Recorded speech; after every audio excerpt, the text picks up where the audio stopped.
I've got to ask you your arch call. How have you recalibrated your recession call, and how do you recalibrate after this inflation report today? Sure. First, thanks so much for having me. No doubt, you look at the headline numbers, you look at core, better than expected decelerations in a number of the items.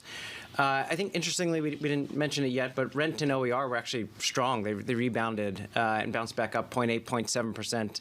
Those are the sticky items we know are going to be there. I think in terms of, the market certainly doesn't look at nuance at this point, and I think rightfully so, because it's a lower print. But if you think about some of the nuances here, Mike mentioned you have medical services inflation in the CPI very, very weak.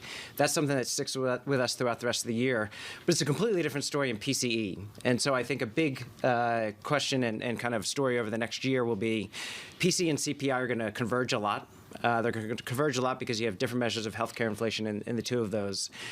And you're going to see disinflation in both of them, but it's going to be less disinflation in the metric that the Fed looks at and the metric that the Fed targets. How do you think Chairman Powell navigates this one tomorrow?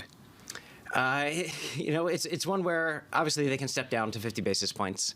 I really do think that they want to step down to 25 basis points as quickly as they can. And so data of this nature allows them likely to do that in the February meeting if we get another data point like this.